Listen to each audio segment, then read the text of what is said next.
Hi there, welcome to Transcon Trailer Sales. Today we walk you through your 2025 Rpod 194. We are just going to start off the back of the unit. If you notice up top, you are pre-wired for an observation camera, as well as a lipid collapsible stair system, so you can periodically get up to your roof and check all your seals and everything periodically. If you'd like to get set up with either of those, you can contact the parts department. They can put together a quote for you. Also located in the back is just your spare tire, and then coming along the driver's side of the unit, now is on the passenger side, squeezing the bumper cap and pulling. Squeezing the bumper cap, pulling. This does come right out. Typically, it's going to want to be where you put your sewer hose after your first use. We do include a brand new one located inside the front compartment, which is why we don't have one in here yet. But that's typically where you'll store that, just so you can keep as much smell out of the unit as possible.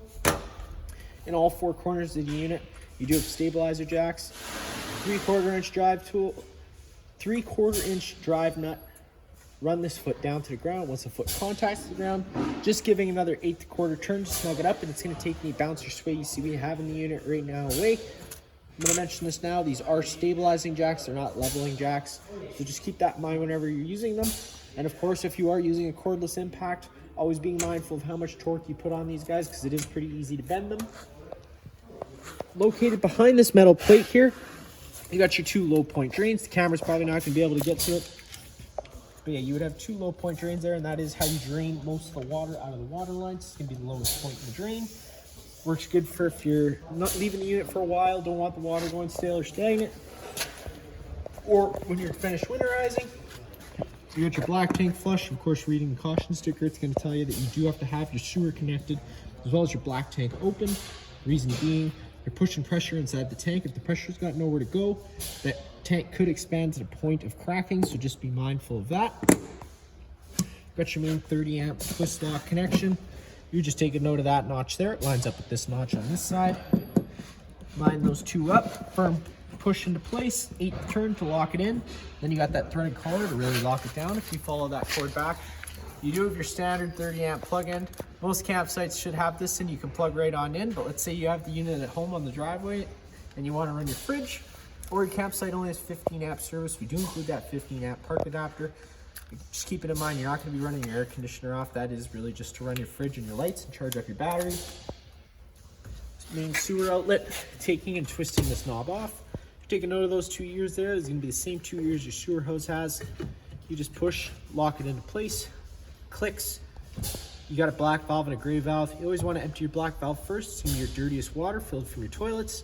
Then you can go behind that with your gray valve, which is typically a little cleaner water, filled from your sinks and your showers. A little further down the unit, got your hot water service port. You do have a tankless system on this unit here. So unlike your traditional tanked water heater, there isn't going to be any bypass valves, and if there are, you're not going to want to touch them. You're just going to want to make sure you turn it off with the switch right here.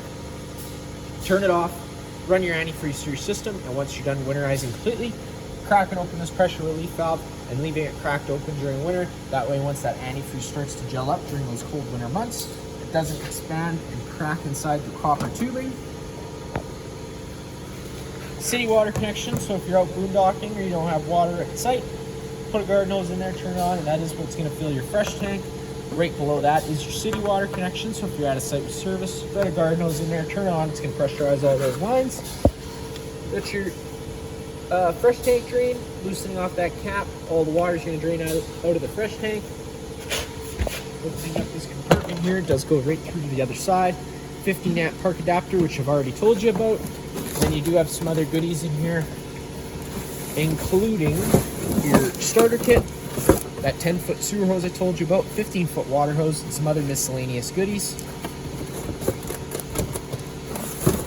You're going to notice this panel here. It does say antifreeze inlet, that being because it's the antifreeze inlet. You got 2 screws pulling those out of place. This whole panel will move out of the way, and that'll give you access to your water pump for winterization. Around the front of the unit, you got your battery located inside this box here. Disconnect to the right with it in the on position. The batteries are connected to the unit. If you return to the off position, the batteries become disconnected from the unit. Then you got your standard 20-pound propane tank. Opening this up, right down there, pretty simple counterclockwise to open up the flow of the unit, trying to open it up slowly. and opening it up all the way to open up the flow. If this tank were to go dry and you need to refill it, it is pretty simple. You just have to undo this wing nut here. Cover will pop out of place. There'll be one more wing nut on the other side you'll have to undo that secures the propane tank to the chassis, and you'll be good to go. Tongue jack right up front, manual override up top. Then around this side here, opening up this compartment. Bunch of different stuff in here, which I will go over in a minute. We're just going to continue on the rest of the unit. You got your furnace exhaust, so whenever that's on, whenever the furnace is on, that's going to be blowing out hot air, so be mindful of that. You got a couple plug-ins, and then you do have a range hood vent, always unclipping it whenever you get to your campsite, so you can be evacuating those fumes. And then once you're done camping and you're traveling, clipping that back into place so you're not allowing any excess dust inside the unit. Now, back to the storage compartment. First little accessory I'm going to show you is just this water hose, pretty simple. You're lining up this notch with these notches here, pressing firmly into place, locking it in, hot and cold water. Pretty simple there. Next, I will roll over to the little griddle mount. So you're just taking this guy here, folding it out like so. Take it, line it up with the channel. It's on this side of the unit. Locks it in, pulling your two cotter pins out of the way. You can slide that griddle on. Pull the griddle out of the compartment.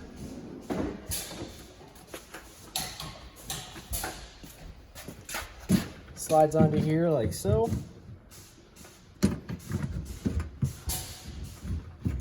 Then you can put your two cotter pins in to lock it into place. And then last but not least, just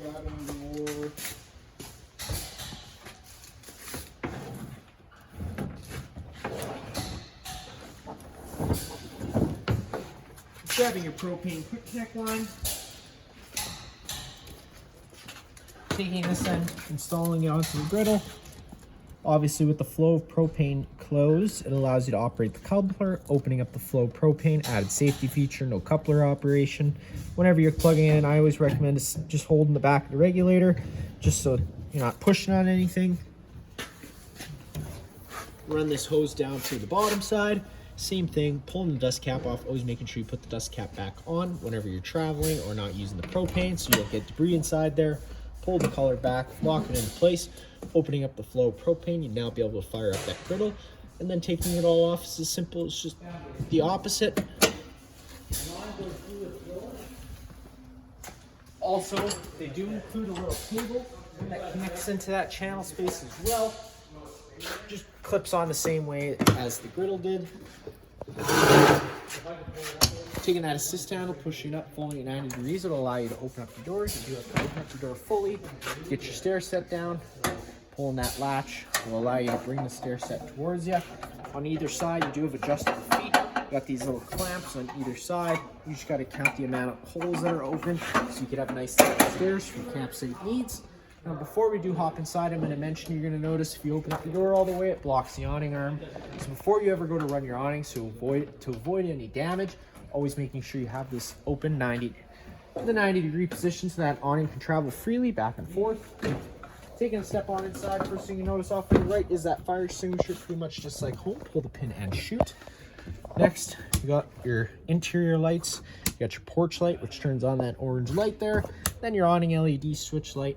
And then, of course, you got your awning control, pushing that extend button. The awning's going to start making its way out.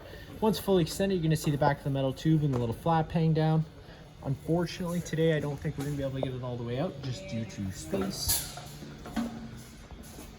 So it is all we're going to be able to go today, so we're just going to retract it a little bit. Now, if we were to start reading, you can take any arm, front or rear, undo this clamp, push the awning arm in, clamp it back into place. It changes the pitch of the awning head, allowing water to now run off. Now, if you like that angle better because it allows for more shade underneath, you can do the same thing with the front arm, just making sure that while holding this arm, you do undo these clamps and allow it to go back to its full extension before you bring the awning in. That way you don't run the risk of bending anything. And retracting the awning in is as simple as holding that retract button. It's going to start rolling its way in once the arms contact the side of the trailer, motor's cut out. Always keeping an eye on wind speed when you do have it out, because it doesn't take much to pick up that awning and rip it off the trailer. You got your solar controller right up top. There's lots more settings. You can go very into depth with this, so I do recommend going to the owner's manual to check out all those settings. But we do currently have it set up just as a basic charging system, so it's going to constantly provide power to that battery as long as there's solar out, or as long as the sun's out. You got your stereo, which is pretty much just like home. You got zone 1 and zone 2. Zone 1 will be interior speakers. Zone 2 will be exterior speakers. Then you got your monitor panel system. So pushing the button will give you the corresponding level. Pretty simple. Then you got your water pump switch. Turning that on is what draws out of your fresh tank. Water heater, turning that on provides power to this. Now to the water heater, up or down at any time to set your desired temperature. Celsius and Fahrenheit with the press of a button, and that's about it. Power button to turn it off, hitting the switch. Bedroom space, all the blinds in the unit do work the same way. They just kind of sit where you leave them. One quick pull will allow them to retract back up. Over here you got your 12-volt TV, and beside it, take a note of the travel strap whenever you're traveling, making sure you got this locked in. That way it's not going anywhere whenever you're moving. You got your little coax outlet here. Right next to it is this little black button. Turning that on turns that green light on. Provides power to the antenna on the roof. Now that also improves radio frequency and cell phone frequency. So typically I just recommend turning it on as soon as you get to your campsite. And then whenever you're done camping, turning it off, because it does drain power from your battery if you don't turn it off. Right at the front, you got a cool little window shade. You can either black it out in case you were sleeping and wanted to sleep in, or you could lift that up and open this up, and you do have a bug screen, because this whole front window does open up. You're just having to loosen off all these tabs. This is also an emergency exit, so keep that in mind as well. Push open. You got knobs on either side of the window, and tightening them, it's going to hold where it's at. And then if you loosen them off, it will allow it to close back down.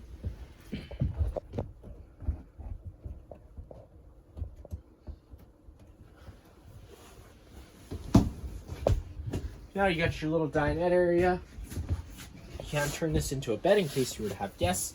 You're just having to remove these feet from underneath the table, set the tabletop on the corresponding ledges. Then you can take your back cushions, fill in the center, and you can have yourself another bed. There also is some storage on either side. Nice little feature they threw in there. Right here, you do your furnace exhaust whenever it is running. It's going to be blowing out all its hot air from here, so just be mindful of that. You got your central back system. Works pretty simple. Sliding that, insert your tool. Power switch, turn it on. You can access that bag by pulling like this. You got a bag already in here, and then once that does fill up, we do sell replacement ones here at the shop. Again, if you'd like to get set up with that, you can just contact your parts department. Clipping that back into place, you do have what's called a little dustpan system here. It's going to suck everything that's in front of it. Just keeping in mind what you are sucking through there, because it goes into that bag. It's really just for dirt and gravel. You're not going to be wanting to suck anything sharp into there. Main fuse and breaker panel over here. Whenever a breaker trips, it's going to sit in the middle, so you do just have to turn it off and then back on again to reset it. And all your fuses are on your light. There will be a red indicator light if one pops. Storage all around. On the wall here, you got your thermostat, power button to turn it on, push and hold it. Going to go into your last known setting, so in this case it is air conditioning, so cooling. Now at any point in time, unless you're on the furnace only has one fan setting. You can adjust it, it does run full time, but whenever you're in the cool or dry setting, you can change your fan speed. Whenever you're in automatic, it's going to pick the best fan mode based on what the room temperature is set to and what the room temperature is.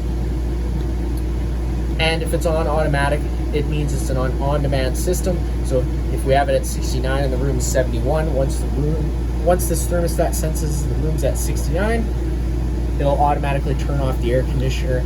But if you have it on low or high, it will run full time. Just hitting your power button once to go through different modes. You can run just the fan on the air conditioner to move air around. Dry dehumidifying mode whenever you're running your furnace. Again, it's moving all its air throughout the unit. And since the furnace and the stove both run off propane, you got your LP detector right here near the ground. If this guy ever starts going off, don't panic. Just turn off the main supply of propane, open up some windows and vents just to ventilate it out a little bit. It's also very sensitive to cleaning chemicals, so if you're cleaning around it and you sprayed a chemical, it's probably that, but use your best judgment. Whenever you're using your air conditioner, you got a couple different options. You can run these louvers open, in which case it dumps all its air down into this living space, or you can close them off and it'll move its air through the ceiling ducting you have throughout. Inside here is a little screen. Sometimes it gets clogged with dust because this is the intake for air. Sometimes you just got to blow it out real quick with an air gun. Now into your kitchen space. Storage all around, of course, being mindful of drains and water lines. So you got your stove. Whenever you first get to your campsite, if your propane system's been off for a while, it allows air into the system. So it could take a few minutes to purge all the air out of the system. So what I recommend doing is whenever you first get to your campsite, cracking that propane on. First thing I would do is fire up my stove. Of course, it does fire up pretty quickly today just because I've already had the system running earlier. And just firing it up for a couple minutes just to purge all the air out of the line, so when you go to fire your water heater or your furnace, you're not going to get any sort of fault codes. Like I said, you've seen it go out a couple times there. It's just trying to get some of the air out of the lines. Whenever you're running it, I do recommend running your range hoods. That way you're evacuating those propane fumes, especially with the smaller size of this unit. It can build up in here pretty quickly. Lots of accent lighting throughout, just on their own center push buttons. You got your sink, hot, cold water. Rpod also does include this nice little cutting board and a sink cover. Now, taking a step on into the bathroom. Pretty simple light switch on the right. You got your main GFI plug on the wall, so if you ever have an outlet that doesn't work, this would be the first place I would check, just making sure that's not tripped. Toilet, sink, shower, and then above my head you do have your little vent fan clockwise to open it up. Opening that guy straight up, if you were to start traveling, you have to make sure you close this vent lid, otherwise you do run the risk of damaging it. And then of course, if it were to start raining, it's going to get pretty wet in here if you have this open. We do also sell Max Air vent covers. They just go over top of this fan, and you could run that whether you're traveling or if it's raining. It's not going to get wet inside here. The controls are just right here. You do have 4 different fan settings. Then counterclockwise, close it down. And then you can lock it into place by pushing it up.